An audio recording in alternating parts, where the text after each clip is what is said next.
So for this section, we're going to talk about how to have a discussion with clients that are concerned about market volatility, and particularly for clients that are concerned with a recent, more acute slide in the markets. So we just had some clients in this morning, the Cummings, who were very concerned. They're in their 80s and their portfolio is down around 3% year to date. It's September.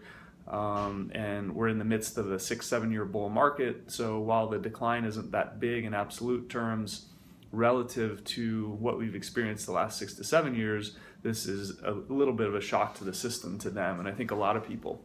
So they came in with concerns, and so we just had a discussion around, I brought up a couple charts, one their Morningstar, another one their PMT, and then another one that outlines the intra-year losses in the S&P 500, just to illustrate how the market, even in good years, will have a period during the year where it goes down substantially.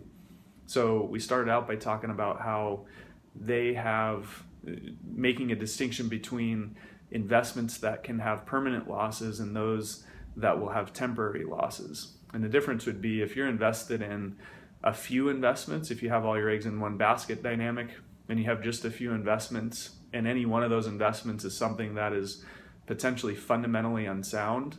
Like, for example, in this environment, if you owned a bunch of bank stocks that had lent money to Greece, and Greece exited the European Union, which is still possible, their general public could still vote to have that happen.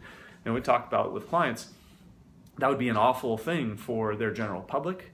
But from an economic standpoint in general, it's just a drop in the bucket, right? Greece's GDP is less than 0.5% of the global GDP, so it really isn't something that would have a major impact fundamentally economically. However, if you owned investments that had direct exposure to Greece, those losses could be permanent. That would make me nervous, and I talk to clients about that.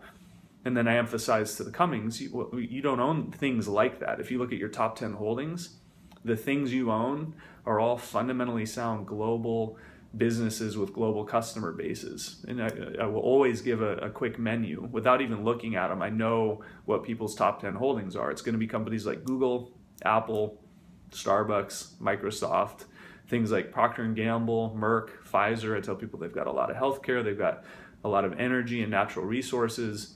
And then they have things like Johnson & Johnson, GE, Berkshire Hathaway, Warren Buffett's company. And once you give them a sense of directly what they own, they realize, well, those companies aren't going to go bankrupt.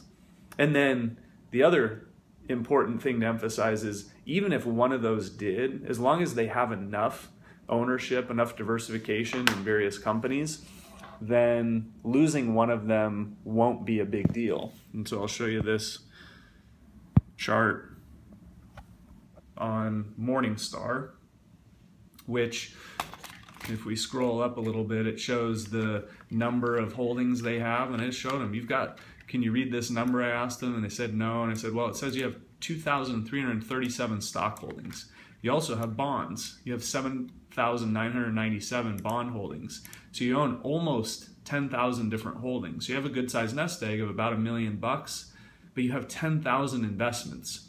So what we know for sure is one or more of those companies is going to go bankrupt at some point in the next 10 years. But when you own 10,000 of them, it doesn't matter, right? It literally doesn't matter.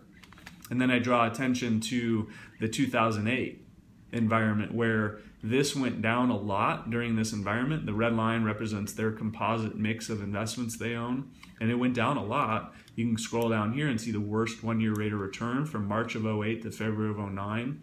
And it went down substantially, right? It went down 27.21%. And I said that to them. That's substantial. That's stressful, I think, for most people. But what's interesting is the very next year was the best year. March of 09 to February of 10. So the very subsequent 12-month period, it went up 43.7%. So we had the worst crisis in 80 years, and yet the recovery took only about a year. The S&P 500, on the other hand, didn't lose 27%. It, from peak to trough, lost 56%. When you lose 56%, you need 128% to get back to break even. So the S&P, instead of taking 1 year to recover, it took about to here to recover. Right? It took about 4 years or more to recover, above 4 years to recover.